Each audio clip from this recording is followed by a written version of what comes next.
Hello students, कैसे हो आप सब लोग। तो देखिए, आज मैं आप सब लोगों के लिए एक सक्सेस स्टोरी लेकर आई हूँ जो आपको, मुझे लगता है, ड्यूरिंग योर प्रिपरेशन जो है बहुत ज़्यादा मोटिवेट करेगा और गाइड भी करेंगे। और यदि आप लोगों पेपर 1 और पेपर 2 दोनों की ही प्रिपरेशन करना चाहते हो और डेडिकेटेड होकर पढ़ना चाहते हो और आप एक राइट डायरेक्शन सोच रहे हो कि कंटेंट कहाँ मिलेगा प्रॉपर, पीवाईक्यूज प्रॉपर हमें कहाँ पे सॉल्विंग मिलेंगे, तो आप अभी, आपको पता है कि अभी प्रेजेंट टाइमिंग में नवरात्रि का ऑफर चल रहा है, 20% ऑफ चल रहा है पेपर 1 और पेपर 2 दोनों के लिए। तो आप JRF अड्डा की वेबसाइट पर जाकर के वहां से ऐप डाउनलोड कर सकते हो और आप पेपर 1 और पेपर 2 दोनों परचेज कर सकते हो, किसी एक को भी आप परचेज कर सकते हो। और अभी 20% ऑफ चल रहा है, तो आपको जो है कोर्स मिलेगा आपको 3,999 रुपए का। और साथ ही साथ मैं आपको बता देती हूँ कि ये मैंने 15 अक्टूबर से भी जो है मेरा कोर्स आपके लिए लाइव हो जाएगा, एक क्रैश कोर्स रहेगा जिसमें मैं बहुत इंपॉर्टेंट इंपॉर्टेंट टॉपिक्स आपके साथ डिस्कशन करूंगी। ठीक है, तो let's start our success story. Hello students, कैसे हो आप सब लोग। Good evening, I hope all of you are well.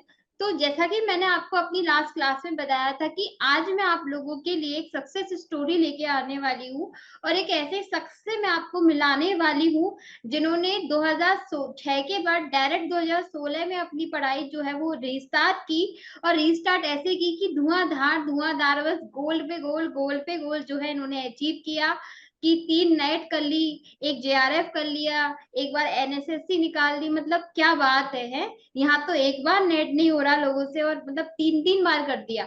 तो चलो ठीक है, हम तो रोज बात करते ही हैं।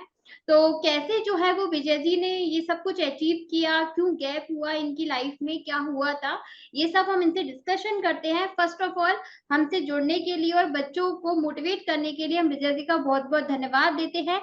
और इतनी सारी अचीवमेंट्स के लिए मैं उन्हें बधाई भी देती हूँ और आशा करती हूँ कि आप अपने जीवन में बहुत आगे जाएंगे। तो बताइए विजय जी, कैसे हो आप सब लोग। आपका वेलकम है विजन JRF के इस प्लेटफॉर्म पे, और आप अपने बारे में कुछ सुनाइए, बच्चों को बताइए। Thank you very much ma'am. आपका बहुत बहुत धन्यवाद और आपके जितने भी स्टूडेंट्स हैं उनका भी बहुत बहुत धन्यवाद कि आप लोगों ने मेरी स्टोरी को इस लायक समझा कि आप उसको काफी सारे बच्चों के हजारों सैकड़ों लाखों बच्चों तक आप इस स्टोरी को पहुंचाएंगे। और ये स्टोरी सबसे अलग स्टोरी है मेरी। आज आज मैं यहाँ पे आके जब मैं अपने पीछे के टाइम को देखता हूँ तो मुझे भी यकीन नहीं होता है कि मैं वहां से यहाँ तक पहुंचा हूँ।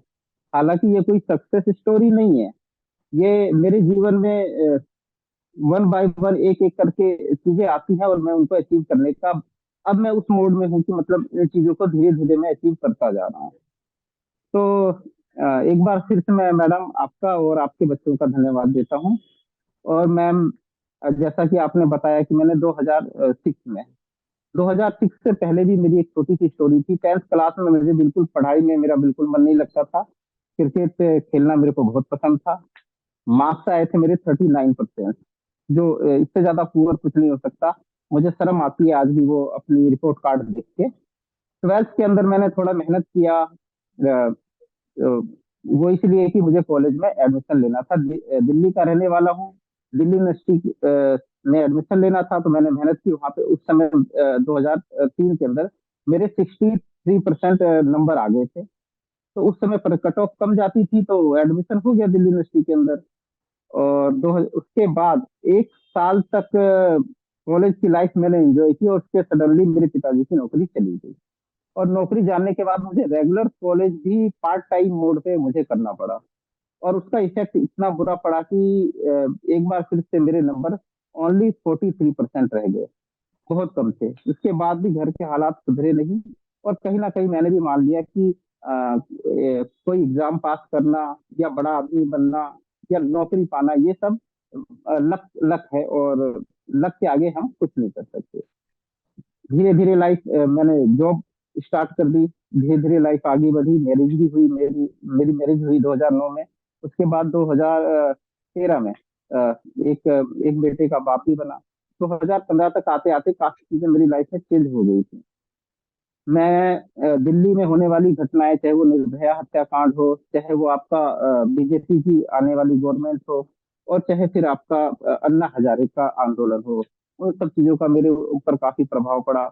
आम आदमी पार्टी का काफी अच्छा प्रभाव था, क्योंकि कैसे एक मामूली सा आदमी सीएम बन गया। तो वो भी उसने मुझे काफी मोटिवेट किया। उसके बाद मैंने कुछ मूवी देखी, जैसे माउंटेन मैन माझी। वो बहुत उसने बहुत ज्यादा इफेक्ट किया मेरे ऊपर, कि कैसे एक असाधारण से आदमी ने इतने बड़े पहाड़ को काट के रास्ता बना दिया। उसके बाद महाभारत का एक किरदार था अंगराज कर्ण, आप सब लोग उसके बारे में जानते हैं।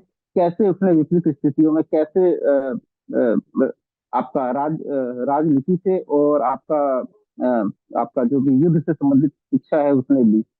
तो उसके अलावा भी और कई सारी स्टोरी थी, उनका मेरे दिमाग पे प्रभाव पड़ा, और मैंने फिर डिसाइड किया चलो अब सिचुएशन को बदल के देखते हैं कि सिचुएशन को बदलते हैं।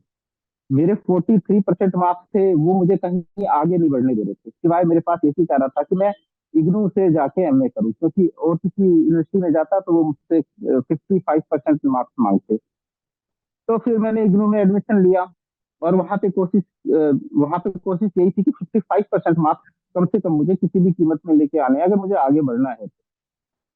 60% वहां पे मेरे मार्क्स आए। 2018 का टाइम था। अब मैं मुझे क्या करना था, मेरे पास बीएड की डिग्री नहीं थी, मेरे पास और भी कुछ भी नहीं था कि मैं टीजीटी पीजीटी या और कोई एग्जाम की तैयारी कर सकूं। एक ही चीज थी कि मैं नेट या जेआरएफ निकालूं, उसके अलावा और कुछ नहीं था। दूसरी सबसे बड़ी दिक्कत ये थी कि दूसरी तरफ जॉब करते करते जो मेरा कल्चर था वो इस तरह का हो गया था कि मेरे अपने भी खर्चे थे, वाइफ के भी खर्चे थे। ऑलरेडी 35,000 प्लस इंसेंटिव की जॉब थी मेरी। तो मेरे पास अब एक ही चांस था, एक ही रास्ता था कि मैं जीआरएफ निकालूं, ताकि मुझे पैसे भी आए एक तरफ से, और दूसरी तरफ से मैं अपने जो कभी सपना जो मेरा टूट गया था 2006 के अंदर, टीचर बनने का, प्रोफेसर बनने का, उसको पूरा करूं। तो फिर मैंने डिसाइड किया चलो ठीक है, नेट की तैयारी करते हैं। 2018 में मेरा नेट नहीं हुआ, क्योंकि मेरी तैयारी बिल्कुल साधारण तैयारी थी, कुछ भी इसके अंदर ऐसा विशेष था नहीं, और मुझे कोई गाइड करने वाला भी नहीं था। वक्त आया 2019 का, फिर एग्जाम दिया। 2019 के अंतर्गत मेरा नेट हुआ, लेकिन बहुत कम नंबर थे। बहुत मतलब ये समझ लो शायद कुछ क्वेश्चन विड्रॉ हुए होंगे, और उसकी वजह से मैं नेट के अंदर चला गया हूँ। और आपका एससी कास्ट से हूँ, शेड्यूल कास्ट से, तो उसका भी बेनिफिट मेरे को मिलता है। तो मैं उससे संतुष्ट नहीं था, लेकिन अब मुझे ये समझ में नहीं आ रहा था, क्योंकि एक लेवल तक तो कुछ चीजें मैंने समझ ली थी, और उनको बार बार कोशिश करने के बाद भी मैं बढ़ाना चाह रहा था, लेकिन बढ़ नहीं रहा था। वो नंबर नहीं बढ़ रहे थे, नजर नहीं आ रहे थे। मैं पढ़ भी रहा था, कोशिश भी कर रहा था। तो फिर फाइनली मैंने डिसाइड किया कि भाई अब अगर एक और प्रॉब्लम सामने खड़ी थी कि मेरी एज 2020 के अंतर्गत मुझे सिर्फ एक चांस था, क्योंकि उसके बाद मेरी एज 35 हो जाती, उसके बाद फिर मैं जेआरएफ नहीं दे सकता था। तो सिचुएशन ऐसी ऐसी थी, एक बॉल और उस पे आप तो सिक्स मारो, अदरवाइज आप हार जाओगे। तो फिर मैंने फाइनली डिसाइड किया कि अब मैं किसी एजुकेटर से, किसी गाइड से मिलूंगा, और उसकी गाइडेंस में आगे की प्रिपरेशन करूंगा।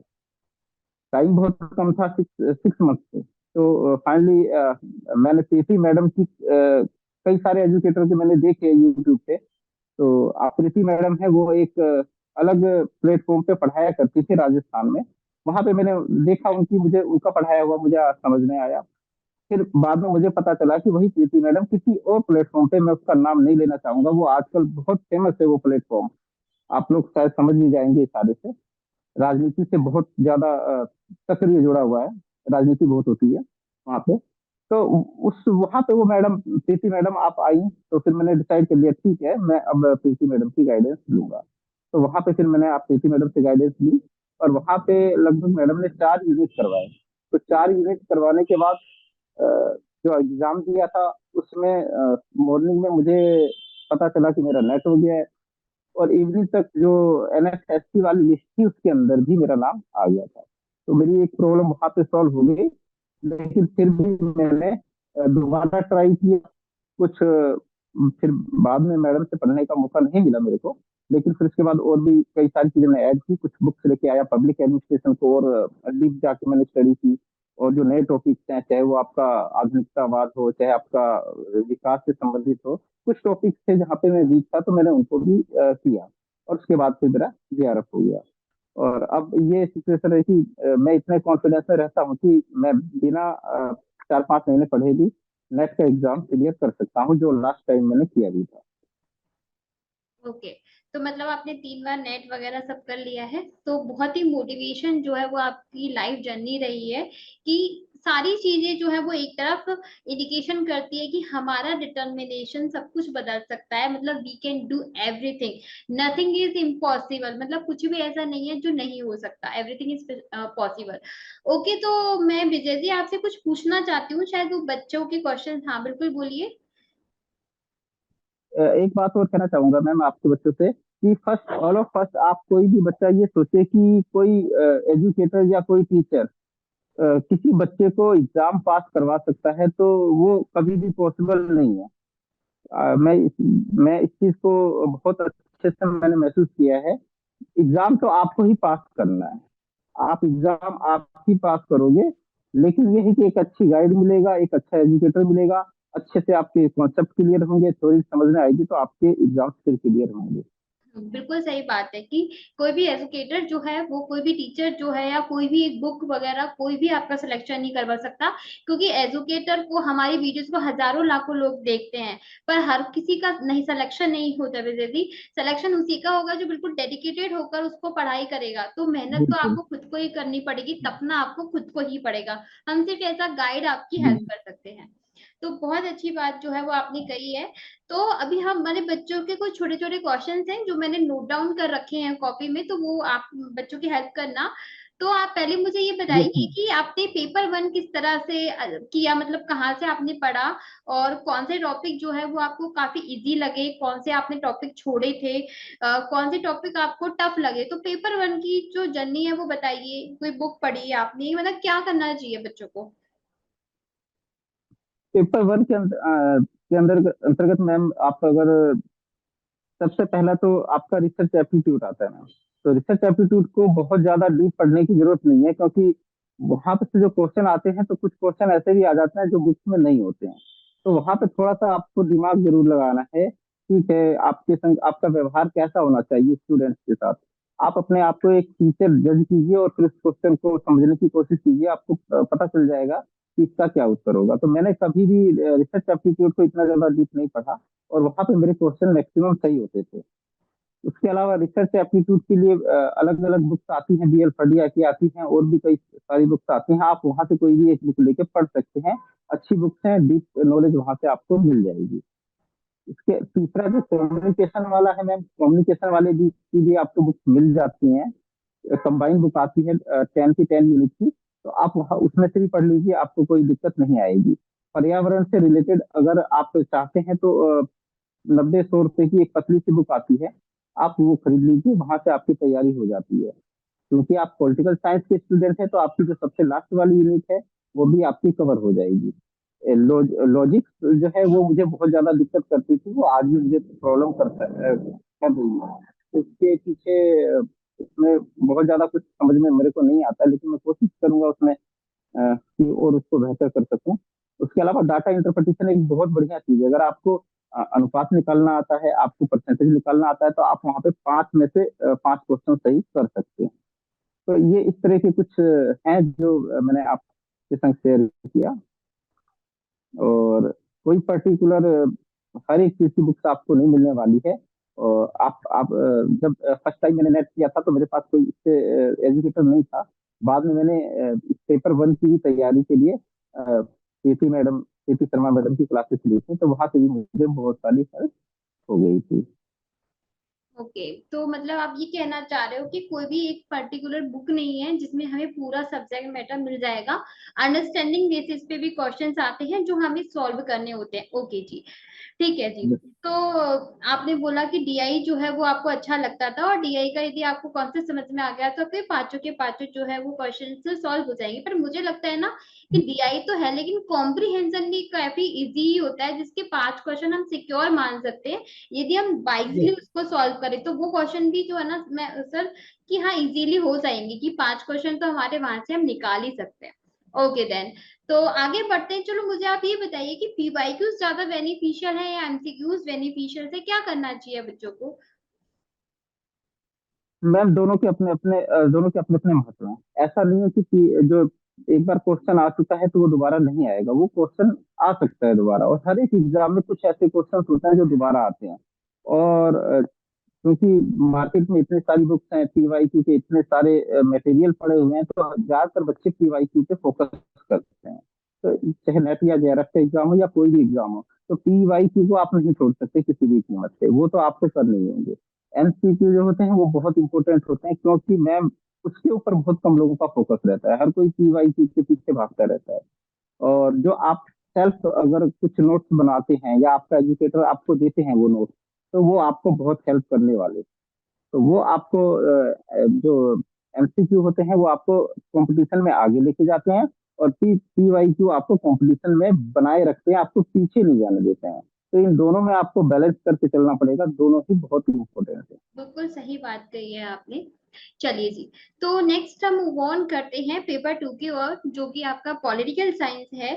तो किस तरह से आपने इसकी प्रिपरेशन की, कौन सी यूनिट आपने स्किप की, कौन सी यूनिट आपकी इम्पोर्टेंट है, कौन सी बुक्स जो है वो पढ़नी चाहिए, क्या हम कोई यूनिट स्किप कर सकते हैं या कोई यूनिट ज्यादा इम्पोर्टेंट है, तो अपनी स्ट्रेटेजी शेयर कीजिए पॉलिटिकल साइंस के लिए। अ, जब फर्स्ट टाइम मैंने नेट का एग्जाम दिया था तो मैंने कोई विशेष बुक नहीं ली थी। आपकी 6 यूनिट की एक पीजीटी लेवल की बुक आती है, मिश्रा, राजेश मिश्रा की, उससे किया था। तो वो इतना ज्यादा इफेक्टिव नहीं थी। तो सबसे पहले बुक आप उसके बाद मैंने बीएल फडिया हो गया, ओपी गाबा हो गए, इनकी बुक्स पढ़ी। और आपका तपन बिस्वाल इंटरनेशनल रिलेशन में पढ़ा। पब्लिक एडमिनिस्ट्रेशन बहुत ज्यादा तंग करता था मैंने, इसलिए मैंने पब्लिक एडमिनिस्ट्रेशन, इससे पहले मैंने एमए में नहीं पढ़ा था कभी भी, और नाम भी नहीं सुना था। और मुझे बड़ा अजीब लगता था, मुझे मन करता था कि अगर वो मिल जाए तो मैं उनसे सवाल पूछूं कि भाई हम पॉलिटिकल साइंस के स्टूडेंट हैं, तो पब्लिक एडमिनिस्ट्रेशन से क्वेश्चन क्यों पूछते हो। तो ये एक दिक्कत थी पब्लिक एडमिनिस्ट्रेशन मेरे लिए, तो इसको मैंने किनारे कर दिया। मैंने कहा बाकी जो 90 नंबर है, 90 क्वेश्चन आएंगे उसमें हम काम करेंगे, उसमें करेंगे, इसकी तैयारी करेंगे। तो नेट तो मेरा हो गया था उस समय, लेकिन वो इतने करीब से हुआ था, इतना क्लोज हुआ था कि मुझे उसमें मतलब मुझे मजा नहीं आया।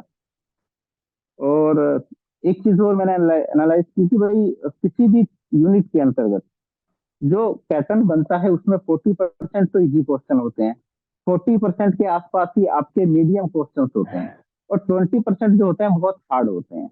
वो 20% वो कहाँ से लेके आते हैं वो ढूंढना बड़ा मुश्किल काम होता है। तो अब हमें क्या करना है कि हमको जो 80% है ना वो हमारे सही बनने चाहिए। और उसमें भी अगर मैं, अब ये सिचुएशन है, इस सिचुएशन के अंतर्गत अगर मैं एक पब्लिक एडमिनिस्ट्रेशन जैसा छोड़ दूं, तो फिर मैं बहुत पीछे हो जाता हूँ, है ना। कई बार ऐसा होता है कि आप मीडियम क्वेश्चंस जो होते हैं वो भी आपसे गलत हो जाते हैं या नहीं आता है। हार्ड वाले तो नहीं होंगे, लेकिन मीडियम वाले अगर गलत हो जाएंगे तो बहुत दिक्कत हो जाएगी। और ऐसे में अगर आप किसी यूनिट को ही छोड़ देते हो तो फिर बहुत ज्यादा प्रॉब्लम होने वाली है। तो उसके बाद जो 2020 के अंदर मैंने तैयारी की, तो उसके अंदर फिर मैंने पब्लिक एडमिनिस्ट्रेशन को भी सीरियस लिया। पब्लिक एडमिनिस्ट्रेशन के लिए मैंने आपका जो है कि लोक प्रशासन की एक बुक आती है, मुझे उनका नाम याद नहीं आ रहा अभी। तो वो बुक्स मैंने वो बुक परचेज की और उसको पढ़ा। रजनीकांत की। उसके अलावा हाँ, हाँ हाँ सॉरी, हाँ मैम, लक्ष्मीकांत, लक्ष्मीकांत की बाद में फिर मैंने फडिया, कुलदीप फडिया की भी बुक ली। लेकिन ठीक है, अभी टाइम नहीं मिल पा रहा उसे पढ़ने का। लक्ष्मीकांत की बुक ली, वो एक अच्छी बुक है, उसको क्लियर किया, उसको पढ़ा। और पब्लिक एडमिनिस्ट्रेशन ने ही मेरा जीआरएफ निकलवाया, क्योंकि पब्लिक एडमिनिस्ट्रेशन एक ऐसा टॉपिक है कि जब पॉलिटिकल साइंस का कोई एजुकेटर पब्लिक एडमिनिस्ट्रेशन के क्वेश्चन बनाता है ना, तो वो ऊपर से क्वेश्चन लेता है, वो डीप नहीं जाता है। लेकिन जब कोई पब्लिक एडमिनिस्ट्रेशन का एजुकेटर जब पब्लिक एडमिनिस्ट्रेशन के क्वेश्चन बनाएगा तो वो डीप जाके बनाएगा। तो वहां पे मेरे, जब भी मैं सॉल्व करता हूँ तो मेरे 8-9 क्वेश्चन तक सॉल्व हो जाते हैं। तो वो जिसको हम समझ रहे थे कि ये तो हमें डुबाएगा, उस वही हमें, उसी ने हमें उबार दिया, है ना। उसकी वजह से ही हमारा जीआरएफ हो गया। तो जो मेरी सबसे कमजोर कड़ी थी, मैंने उसको ही मजबूत किया। और बाकी के लिए मैंने आपको जो बुक्स बताए, इंटरनेशनल रिलेशंस के लिए तपन बिस्वाल हो गया, और आपका इंडियन पॉलिटी के लिए मैंने लक्ष्मीकांत परचेज की, ओपी गाबा आपका कॉम्परेटिव के लिए और स्टोरी के लिए परचेज किया। सेम इंडियन थिंकर्स और वेस्टर्न थिंकर्स के लिए ओपी गाबा किया। लेकिन फिर भी बहुत सारी चीजें, बुक्स की एक प्रॉब्लम होती है मैडम जी, कि बुक्स का समझाने का और उसके एग्जाम्पल्स और उसकी भाषा एक ही होती है। दिक्कत तब आती है जब किसी को समझ में नहीं आता है, क्योंकि मेरे को भी कुछ चीजें नहीं समझ में आ रही थी। लेकिन जब एक एजुकेटर बताता है तो वो उस तरीके से बताने की कोशिश करता है जिस तरीके से बच्चे को समझ में आए। तो यही कारण था कि फिर बाद में मुझे एजुकेटर की जरूरत पड़ गई थी, क्योंकि बुक्स की लैंग्वेज बिल्कुल एक होती है। वो सारे बच्चों को बराबर समझती है, वो सबको इक्वल समझती है, एक ही लैंग्वेज है, एक ही भाषा, एक ही एग्जाम्पल है। लेकिन एजुकेटर जो होता है वो अलग अलग एग्जाम्पल्स भी देता है, अलग अलग सरल भाषा का भी यूज करता है। तो इस वजह से मैंने फिर कहा कि मेरे को एक एजुकेटर की जरूरत अब चाहिए ही चाहिए, और उसका मुझे बेनिफिट भी मिला। ओके। तो बस यही बात थी, मतलब ये कहना चाहते हैं कि इन्हें गाइड की जरूरत पड़ी एज अ गाइडेंशियल, क्योंकि इन्हें प्रॉब्लम आई थी समझने में। तो ये particular person to person depend करता है कि वो किस तरह से चीजों को ले। लेकिन लाइफ में जो है ना, हमें कंटिन्यूटी करते रहना चाहिए। This is most important and motivated हमें रहना चाहिए। विजय जी, आप मुझे बताइए कि आपने कितने घंटे पढ़ाई की, क्योंकि बच्चे मोस्टली क्वेश्चन पूछते हैं कि मैम कितने घंटे पढ़ना चाहिए, सुबह पढ़े, दोपहर पढ़े, जी शाम हाँ। पढ़े। तो वो बताइए कि आप कब पढ़ते थे, कितने घंटे आप पढ़ाई करते थे। एक्चुअली मैम मेरा जो टाइम टेबल था, मैं सवेरे 7 बजे के आसपास उठता था उस समय। आज भी 7 बजे ही उठता हूँ मैं। उसके बाद बच्चों को उनके स्कूल छोड़ने के बाद 8:30 बज जाते हैं तैयार होने में अपने आप को। और 10 बजे मैं निकल जाता था घर से अपने फुल टाइम जॉब के लिए। तो उस समय मैम प्रीति शर्मा मैडम की क्लासेस हुआ करती थी। दोपहर में हुआ करती थी, 1 से लेके 2:30 बजे के बीच में, है ना। 1 PM to 2:30 PM। कभी कभी वो पहले क्लास लंबा दोपहर भी में चला फ्री करती हुआ थी। करती थी, इसलिए दोपहर में ही क्लास लिया करती थी। तो अ, अब मेरे पास लंच का टाइम हुआ करता था, और मेरी जॉब मार्केटिंग की जॉब थी, तो इतना टाइम मेरे पास निकल जाता था। तो मैं 1.5 घंटे वहां पे लगभग 1 आवर 30 मिनट की क्लास वहां पे लिया करता था। उसके बाद घर में पहुंचता था आपका 8 बजे। 8 PM में घर पे पहुंच जाता था, बच्चों को पढ़ा के तैयार व्यार करके 9:30 तक मैं फ्री हो जाता था। फिर 9:30 से मैं अपना चालू करता था।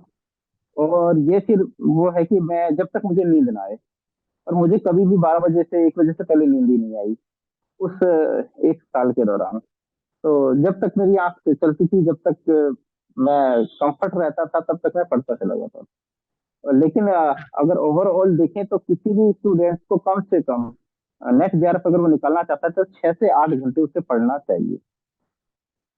ओके। तो बिल्कुल देखो, ऐसा, हाँ। बहुत जरूरी है ये।